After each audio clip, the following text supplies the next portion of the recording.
مولاي صل وسلم دائما أبدا على حبيبك خير الخلق كلهم مولاي صل وسلم دائما نحمده ونصلي على رسوله الكريم أما بعد أعوذ بالله من الشيطان الرجيم بسم الله الرحمن الرحيم إن الله وملائكته يصلون على النبي يا أيها الذين آمنوا صلوا عليه وسلموا تسليما.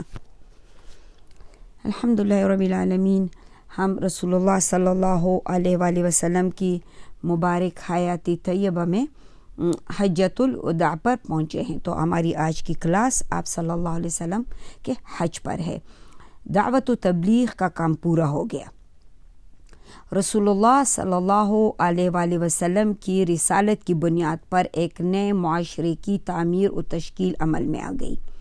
اب گویا غیبی جو ہے ایک ہاتف آپ صلی اللہ علیہ وسلم کے قلب و شعور کو یہ احساس دلا رہا تھا کہ دنیا میں آپ صلی اللہ علیہ وآلہ وسلم کے قیام کا زمانہ اختتام کے قریب ہے. چنانچہ آپ صلی اللہ علیہ وسلم نے حضرت معاذ بن جبل رضی اللہ عنہ کو 10 ہجری میں یمن کا گورنر بنا کر روانہ فرمایا. رخصت کرتے ہوئے ان سے باتیں کی کہ اے معاذ، غالباً تم مجھ سے میرے اس سال کے بعد نہ مل سکو گے، بلکہ غالباً میری اس مسجد اور میری قبر کے پاس سے گزرو گے. حضرت معاذ رضی اللہ عنہ یہ سن کر رونے لگے اور آپ صلی اللہ علیہ وسلم کے جدائی کے غم میں. در حقیقت اللہ چاہتا تھا کہ اپنے پیغمبر کو اس دعوت کے ثمرات دکھلا دیں جس کی راہ میں آپ صلی اللہ علیہ وسلم نے 20 برس سے زیادہ عرصے تک طرح طرح کی مشکلاتیں برداشت کی، مشقتیں برداشت کی. اس صورت میں یہ ہوا کہ آپ صلی اللہ علیہ وآلہ وسلم حج کے موقع پر اطراف مکہ میں قبائل کے افراد اور نمائندگان کے ساتھ جو ہے نا انہیں سب کو بلایا، ان سب کے ساتھ جمع ہو اور پھر آپ صلی اللہ علیہ وسلم سے سارے لوگ دین کے احکام اور شرائع حاصل کریں، یعنی یہ سارے عرب کے لوگ آپ کے پاس جمع ہوں اور آپ صلی اللہ علیہ وسلم ان سے یہ شہادت لیں کہ آپ صلی اللہ علیہ وسلم نے امانت ادا کر دی. یہ پیغام رب کی تبلیغ جو ہے نا، یعنی جو پیغام تھی وہ رب کی تبلیغ تھی، وہ فرما دی اور امت کی خیر خواہی کا حق ادا فرمایا.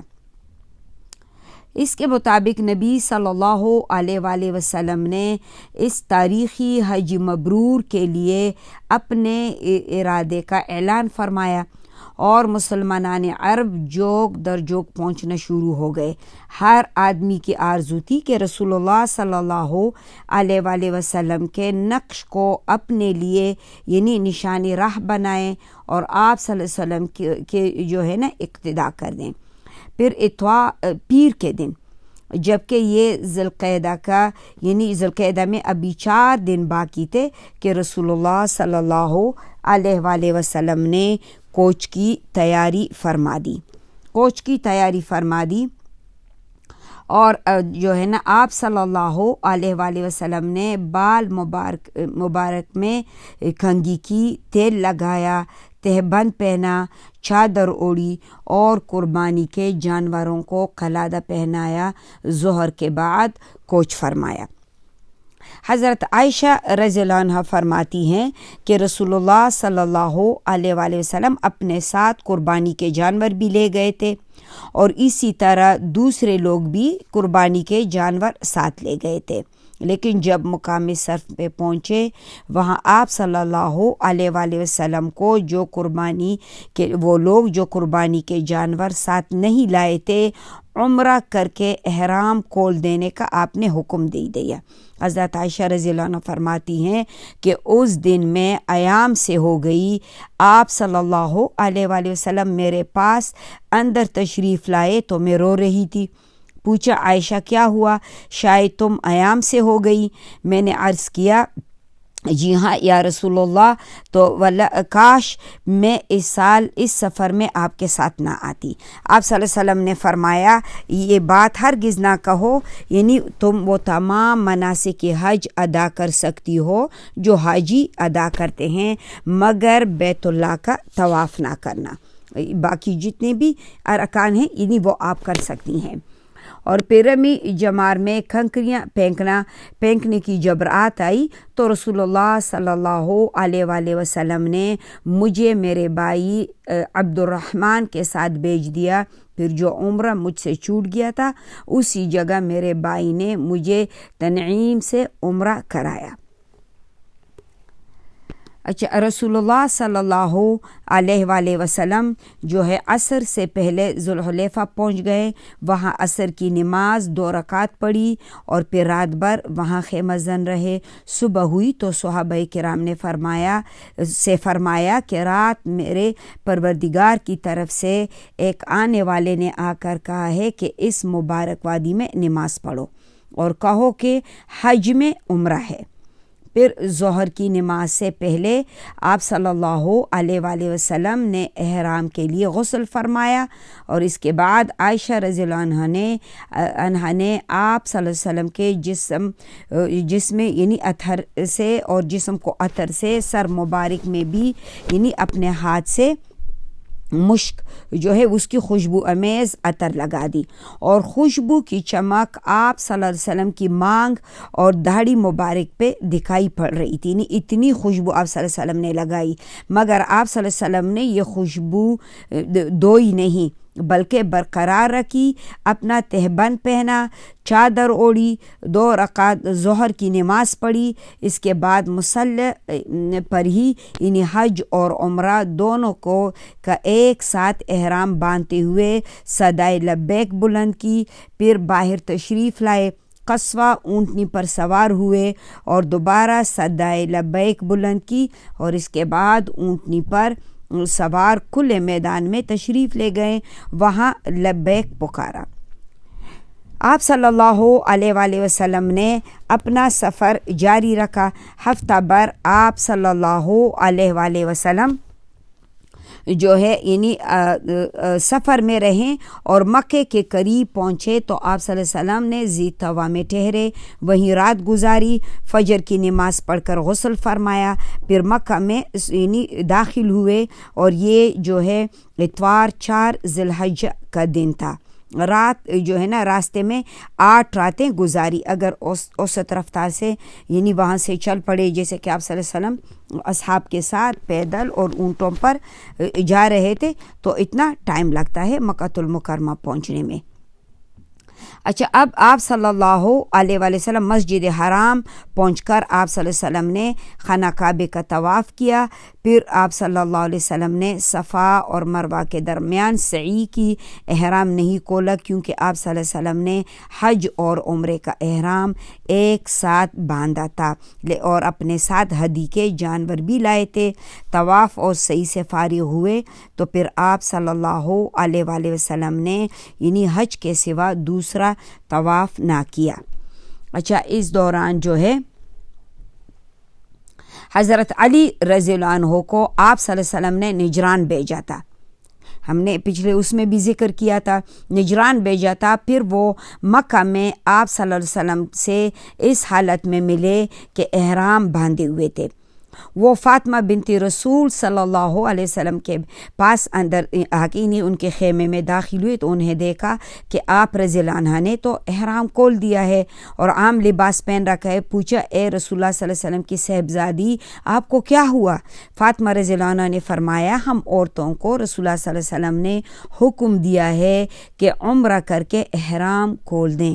اس کے بعد حضرت علی رضی اللہ عنہ رسول اللہ صلی اللہ علیہ وسلم کے خدمت میں حاضر ہوئے، اپنے سفر کا پورا حال بتا چکے تو آپ صلی اللہ علیہ وسلم نے فرمایا، جا کر بیت اللہ کا طواف کرو اور اسی طرح سے احرام کھول دو جس طرح تمہارے ساتھیوں نے کھول دیا ہے۔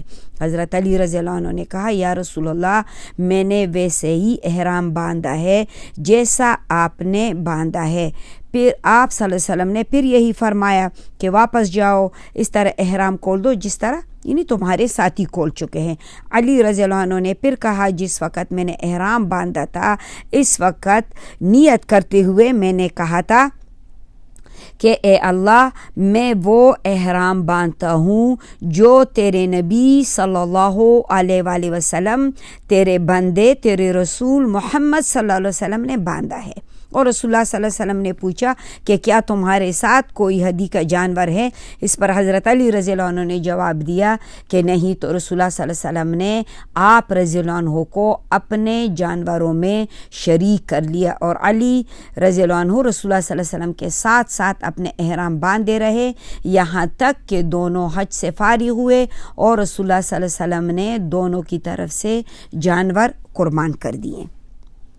اب یعنی جو اصحاب رسول آئے تھے جو ہدی کے جانور اپنے ساتھ نہیں لائے تھے، آپ نے انہیں احرام کھول دینے کے لیے کہہ دیا کہ وہ یعنی اصحاب اپنا احرام کھول دیں جو ہدی کے جانور اپنے ساتھ نہیں لائے ہیں۔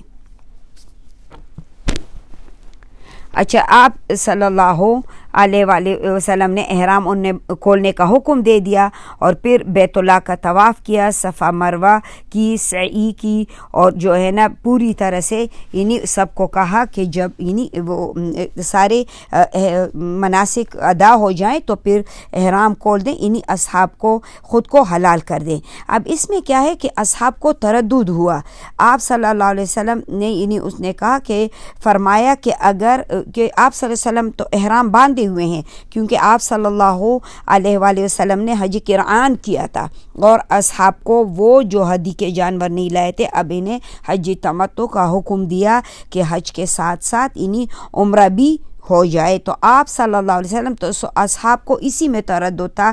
آپ صلی اللہ علیہ وسلم نے فرمایا اگر میں اپنے معاملے میں وہ بات پہلے جان گیا ہوتا جو بعد میں معلوم ہوئی تو میں ہدی نہ لاتا، اگر میرے ساتھ ہدی نہ ہوتی تو میں بھی حلال ہو جاتا۔ یعنی آپ صلی اللہ علیہ وسلم کا ارشاد سن کر صحابہ کرام نے سر اطاعت جو ہے نا اطاعت سے خم کر دیا، اور جن کے پاس ہدی کے جانور نہیں تھے انہوں نے احرام کھول دیے، یعنی عمرہ کر کے احرام کھول دیے۔ اور اسی طریقے سے جیسے ہم دور دراز کے ملکوں سے جاتے ہیں تو ہم بھی اسی طریقے سے حج کرتے ہیں کہ پہلے ہم عمرہ کرتے ہیں اور پھر جو ہے حج کے لیے روانہ ہوتے ہیں۔ اچھا، 8 ذی الحجہ کو جو ہے آپ صلی اللہ علیہ وآلہ وسلم مینا تشریف لے گئے، وہاں 9 ذی الحجہ کی صبح تک قیام فرمایا۔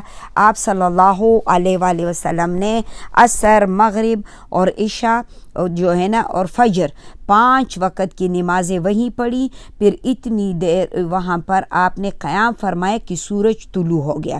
اس کے بعد عرفہ چل پڑے، وہاں پہنچے تو وادی نمرہ میں جو ہے نا آپ صلی اللہ علیہ وسلم کے لیے قبہ تیار تھا، اس میں نزول فرمایا۔ جب سورج ڈل گیا تو آپ صلی اللہ علیہ وسلم کے حکم سے قصفہ پر کجاوا رکھ دیا گیا، اور آپ صلی اللہ علیہ وسلم بطن وادی میں تشریف لے گئے۔ اس وقت آپ صلی اللہ علیہ وسلم کے گرد جو ہے 1,24,000 یا 1,00,000 جو ہے نا 44,000 انسانوں کا سمندر تھا۔ سبحان اللہ، یعنی مسلمان، اور یہ تو سارے مسلمان نکلے بھی نہیں تھے کیونکہ مسلمانوں کو تو یہ تھا کہ یعنی ہم پھر آپ کے ساتھ حج کریں گے۔ مسلمانوں کو تو اس بات یعنی وہ ذہن میں تو یہ نہیں تھا کہ یہ آپ صلی اللہ علیہ وآلہ وسلم کا آخری حج ہے۔ آپ صلی اللہ علیہ وسلم نے جو ہے مسلمانوں کے درمیان ایک جامع خطبہ ارشاد فرمایا کہ اے لوگوں میری بات سنو۔ فرمایا کہ یعنی لوگوں سے کہا کہ شاید اس سال کے بعد اس مقام پر میں آپ لوگوں سے نہ مل سکوں، یعنی اس مقام پر میں آپ لوگوں کے ساتھ نہ مل سکوں۔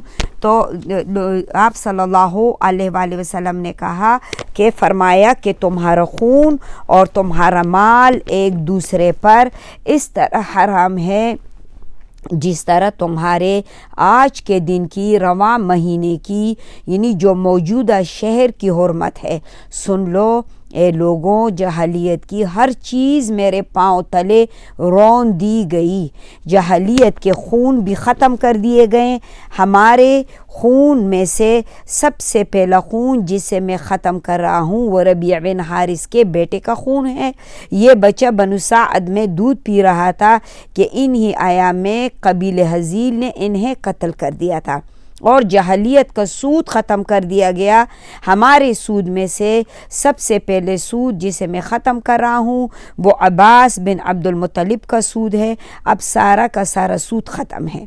ہاں، عورتوں کے بارے میں اللہ سے ڈرو، کیونکہ تم نے انہیں اللہ کی امانت کے ساتھ جو ہے نا لیا ہے اور اللہ کے کلمے کے ذریعے حلال کیا ہے۔ ان پر تمہارا حق یہ ہے کہ وہ تمہارے بستر پر کسی ایسے شخص کو نہ لائیں جو تمہیں گوارا نہیں، یعنی کیا ہے کہ کلی فحاشی نہ کریں۔ اگر وہ ایسا کریں تو تم پھر اسے مار سکتے ہو، لیکن سخت نہ مارنا، اور تم ان سے اپنا بستر الگ کرو۔ پہلے تو ان سے اپنا بستر الگ کرو، اگر وہ باز نہ آئے تو پھر تم انہیں مار سکتے ہو، لیکن سخت نہ مارنا، اور تم انہیں معروف کے ساتھ کھلاؤ اور پہناؤ۔ اور میں تم میں سے ایسی چیز چھوڑے جا رہا ہوں، اگر تم نے اسے مضبوطی سے پکڑ رکھا اس کے بعد ہرگز گمراہ نہ ہوگے، وہ ہے اللہ کی کتاب۔ لوگو یاد رکھو، میرے بعد کوئی نبی نہیں، تمہارے بعد کوئی امت نہیں، لہٰذا اپنے رب کی عبادت کرنا، 5 وقت کی نماز پڑھنا، رمضان کے روزے رکھنا، خوشی خوشی اپنے مال سے زکوٰۃ کی ادائیگی دینا، اپنے پروردگار کے گھر کا حج کرنا، اپنے حکمرانوں کی اطاعت کرنا۔ ایسا کرو گے تو اپنے پروردگار کی جنت میں داخل ہوگے۔ اور تم سے میرے متعلق پوچھنے والا ہے، تم لوگ پھر کیا کہو گے؟ صحابہ کرام رضوان اللہ اجمعین نے فرمایا کہ ہم شہادت دیتے ہیں کہ آپ صلی اللہ علیہ وآلہ وسلم نے تبلیغ کر دی، پیغام پہنچا دیا، خیر خواہی کا حق ادا فرمایا۔ یہ سن کر آپ صلی اللہ علیہ وسلم نے انگشت شہادت کو آسمان کی طرف اٹھایا اور لوگوں کی طرف جھکاتے ہوئے 3 بار فرمایا، اے اللہ گواہ رہ۔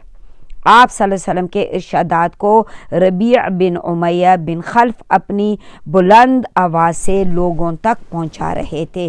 جب آپ صلی اللہ علیہ وآلہ وسلم خطبے سے فارغ ہو چکے تو اللہ رب العالمین نے یہ آیات نازل فرمائی آپ صلی اللہ علیہ وآلہ وسلم پر، الیوم اکملت لکم دینکم واتممت علیکم نعمتی ورضیت لکم الاسلام دینا۔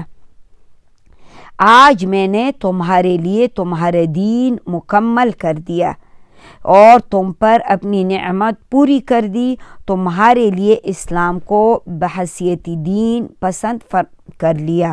حضرت عمر رضی اللہ عنہ نے جب یہ آیات سنی تو آپ رضی اللہ عنہ رونے لگے۔ اب دریافت کیا کہ آپ کیوں رو رہے ہیں؟ فرمایا، اس لیے کہ کمال کے بعد زوال ہی تو ہے۔ خطبے کے بعد حضرت بلال رضی اللہ عنہ نے اذان دی اور پھر اقامت کہی۔ رسول اللہ صلی اللہ علیہ وآلہ وسلم نے ظہر کی نماز پڑھائی اور اس کے بعد حضرت بلال رضی اللہ عنہ نے پھر اقامت کہی۔ آپ صلی اللہ علیہ وآلہ وسلم نے عصر کی نماز پڑھائی اور دونوں نمازوں کے درمیان کوئی نماز نہیں پڑھی۔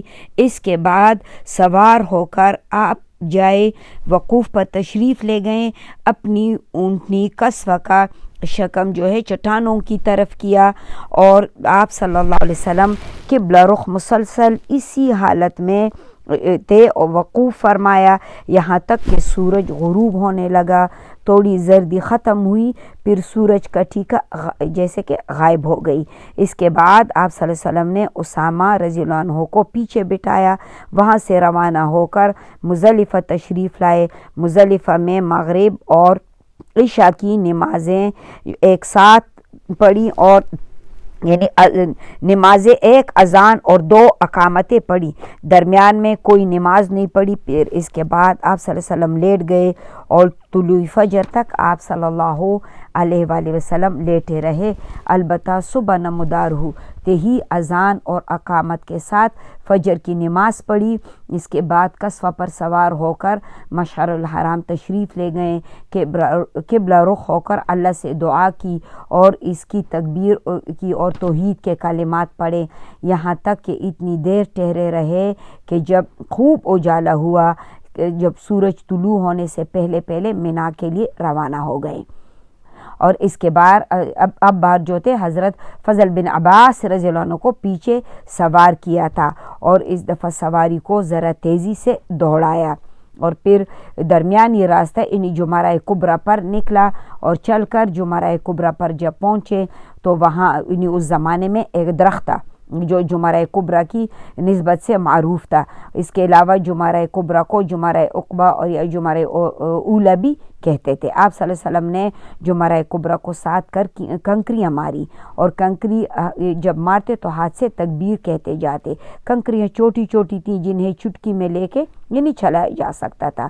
آپ صلی اللہ علیہ وآلہ وسلم اس کے بعد قربان گاہ تشریف لے گئے، اپنے دست مبارک سے 63 یعنی 63 اونٹ ذبح کیے، پھر حضرت علی رضی اللہ عنہ کو جو تھے باقی سونپ دیے اور بقیہ جو 37 اونٹ جو تھے جو رہ گئے تھے وہ حضرت علی رضی اللہ عنہ نے ذبح کیے۔ اب اس طرح 100 اونٹ کی تعداد پوری ہو گئی۔ آپ صلی اللہ علیہ وسلم نے حضرت علی کو اپنی ہدی اور قربانی میں شریک فرما لیا۔ اس کے بعد آپ صلی اللہ علیہ وسلم کے حکم پر اونٹ کا جو ہے نا ہر اونٹ کا ایک ٹکڑا کاٹ کر ہانڈی میں ڈال دیا گیا، پکا دیا گیا۔ آپ صلی اللہ علیہ وسلم نے حضرت علی رضی اللہ عنہ نے اس گوشت کو تناول فرمایا اور شوربہ پیا۔ بعد ازاں رسول اللہ صلی اللہ علیہ وسلم سوار ہو کر مکہ تشریف لے گئے، بیت اللہ کا طواف کیا اور پھر مکہ میں ظہر کی نماز ادا فرمائی۔ جائے زمزم پر عبد المطلب کے پاس تشریف لے گئے اور چنانچہ عبد المطلب نے آپ کو ایک ڈھول میں پانی دے دیا۔ آپ صلی اللہ علیہ وسلم نے اس میں حسب خواہش اس میں سے پیا۔